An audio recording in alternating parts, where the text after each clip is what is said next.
বিসমিল্লাহির রহমানির রহিম। নীলফামারী জেলার ডোমার উপজেলার ৩ নং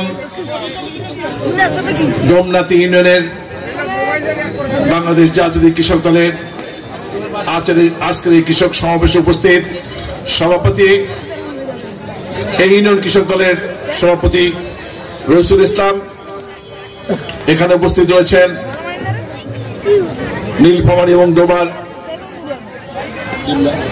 ডিমলার বিএনপি কৃষক দল, বিএনপির অঙ্গ সহযোগী সংগঠন নেতৃবৃন্দ, আমার সামনে ভূমিষ্ঠ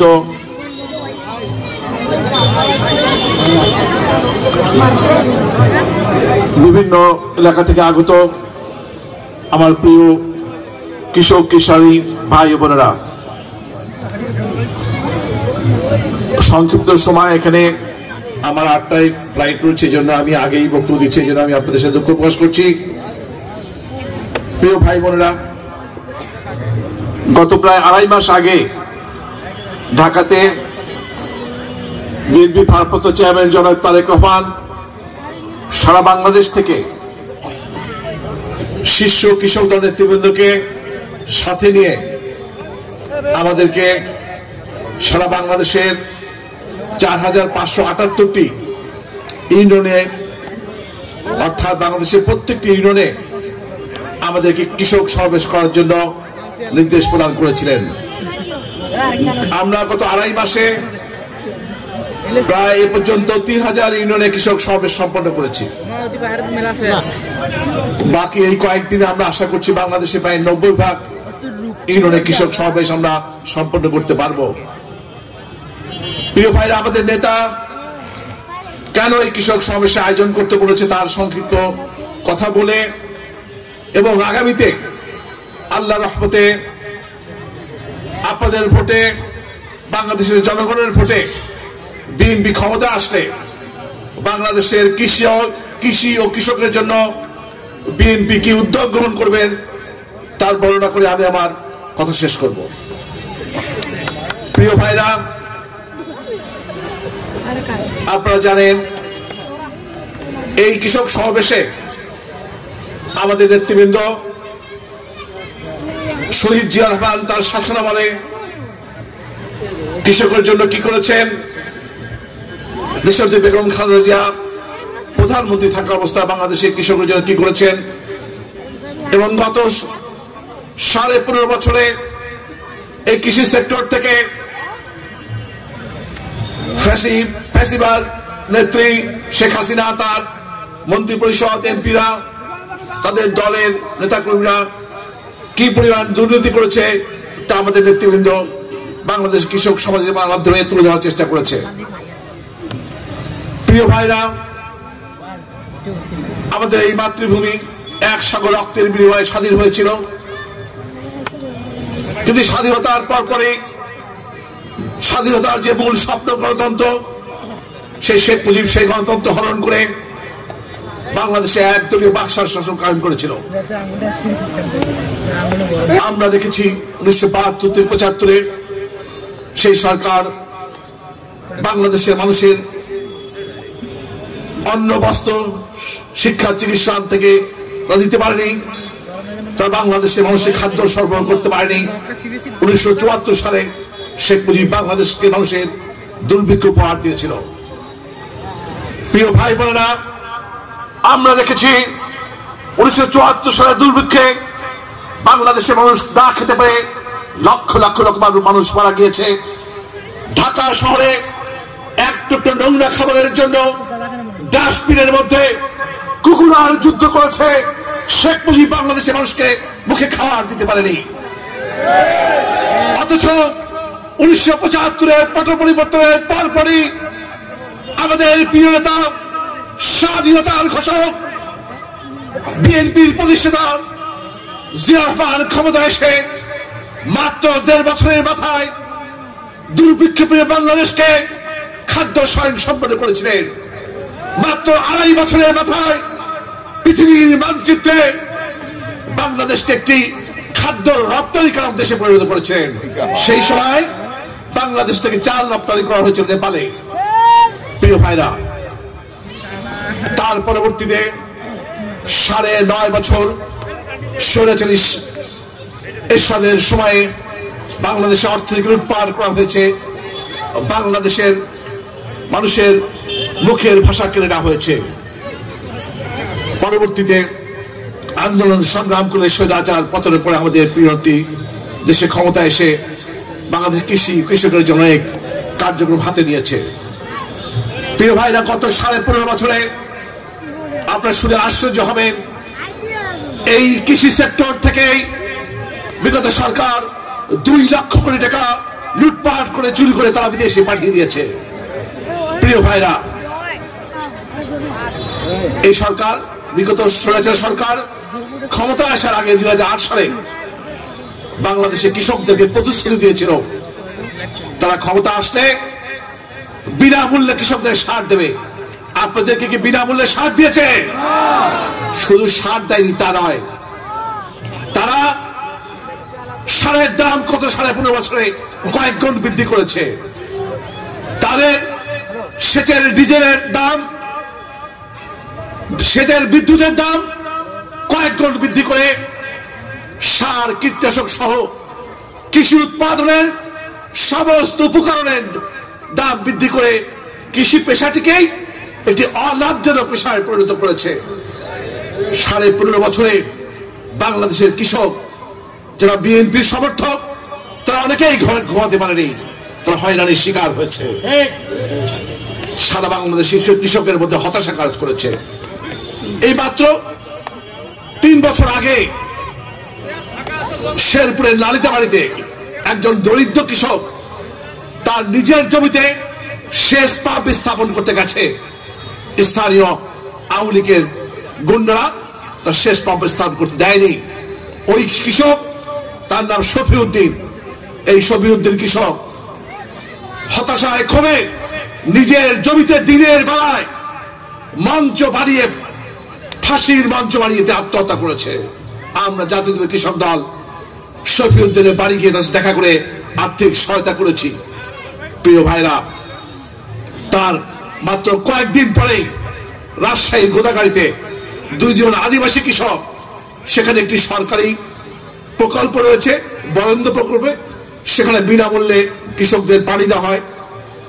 তারা যখন ওই কৃষকরা তাদের জমিতে পানির অভাবে ফসল উৎপাদন করতে পারছিল না, বারবার সেই প্রকল্পে গিয়েছে, স্থানীয় কৃষক লীগের নেতার বাধাতে পানি পায়নি। ওই কৃষক কীটনাশক পান করে আত্মহত্যা করেছে। যে কৃষক কথা ছিল এই কীটনাশক ব্যবহার করে ফসলের পোকামাকড় দমন করে কৃষি উৎপাদন করবে, ওই আদিবাসী কৃষক রাগে ক্ষোভে ওই কীটনাশক পান করে আত্মহত্যা করেছে। প্রিয় ভাইরা, আমরা ওই কৃষকের বাসায় গিয়ে তাদেরকেও আর্থিক সহায়তা করেছি কৃষক দল।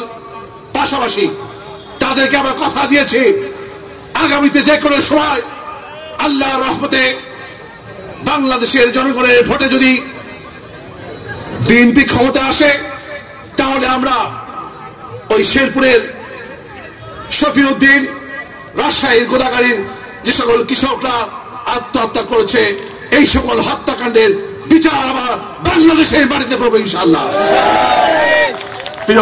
প্রিয় ভাইরা, এ পর্যায়ে আমি আপনাদের সামনে বিএনপি ভারপ্রাপ্ত চেয়ারম্যান তারেক রহমান উনি যে প্রতিশ্রুতি দিয়েছেন কৃষকদেরকে আগামীতে বিএনপি ক্ষমতা আসলে বাংলাদেশের কৃষির উন্নয়ন, কৃষকের উন্নয়নের জন্য যে সকল কর্মসূচি গ্রহণ করা হবে, উদ্যোগ নেওয়া হবে, সেটি আপনাদের মাঝে আমি পড়ে শোনাচ্ছি।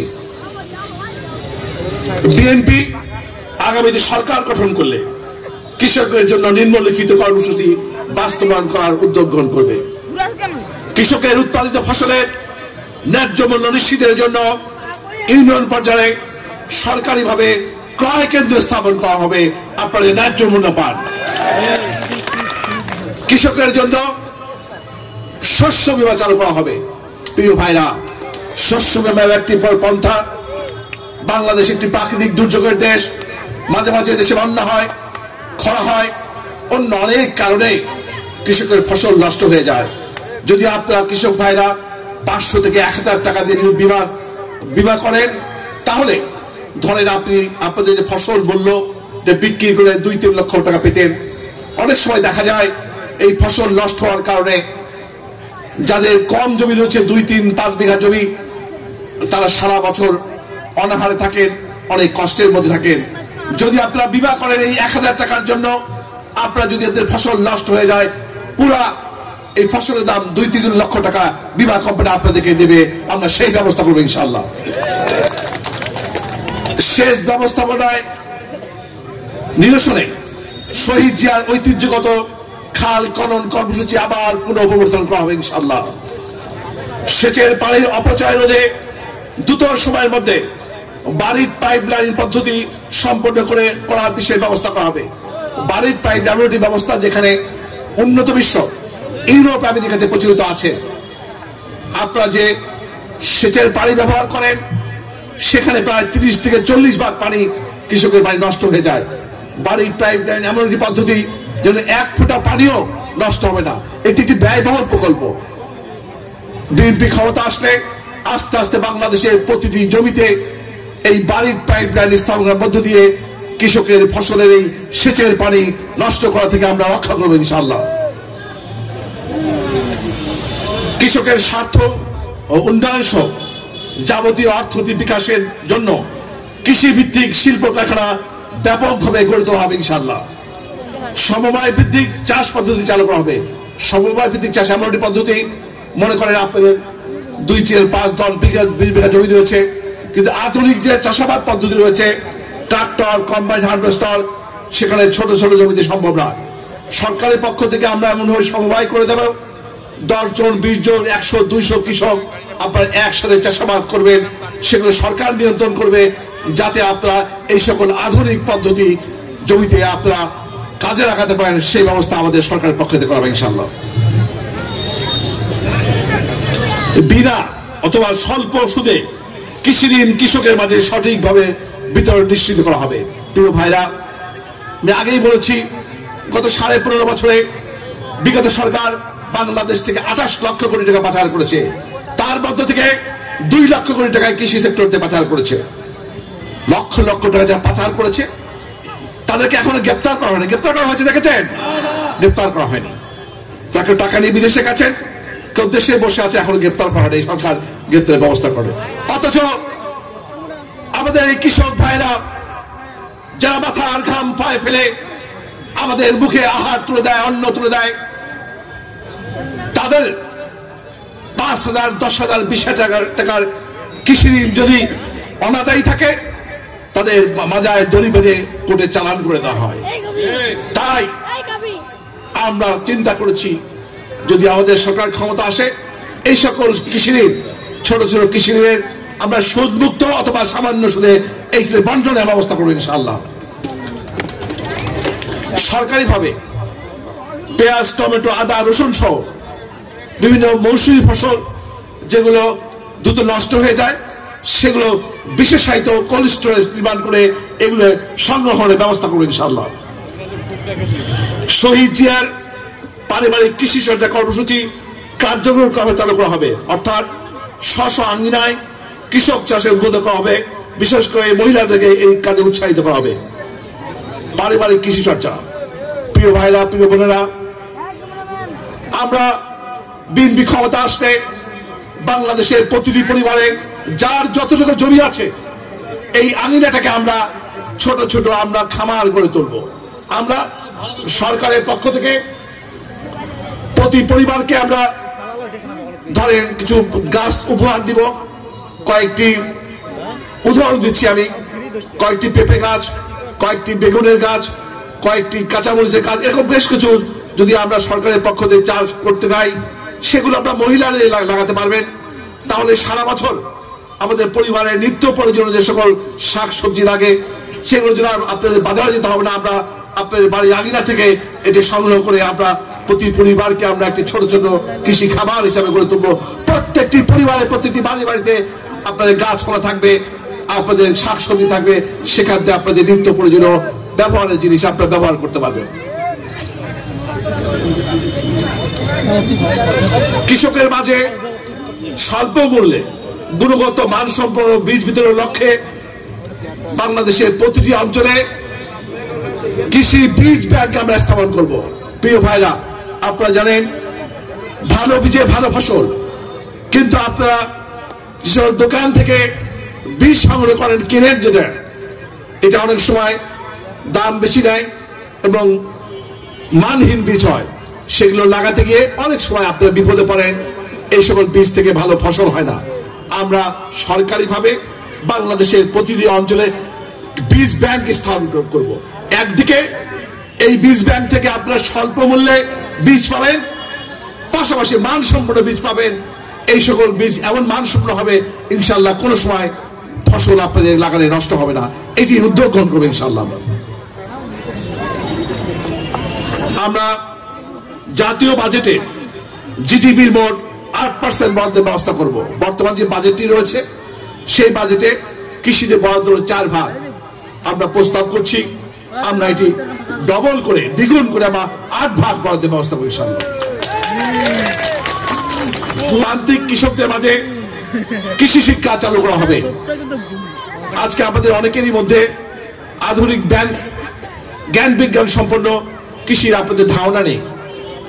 আমরা প্রত্যেকটি গ্রামে গ্রামে প্রাথমিক কৃষি শিক্ষা চালু ব্যবস্থা করব, যাতে সবারই কম বেশি কৃষি সম্পর্কে আপনাদের একটা ধ্যান ধারণা থাকে। সেই ব্যবস্থা আমরা চালু করার উদ্যোগ গ্রহণ করব। শস্য মাড়াইয়ের জন্য প্রত্যেক এলাকায় কিছু কিছু খাস জমি রয়েছে। আমরা সরকারিভাবে দরিদ্র কৃষক, যাদের ল্যান্ডলেস যেটাকে বলে, ভূমিহীন কৃষক, তাদের মধ্যে এই সকল খাস জমি বিতরণের ব্যবস্থা করবো ইনশাআল্লাহ। শেষ করে দেব।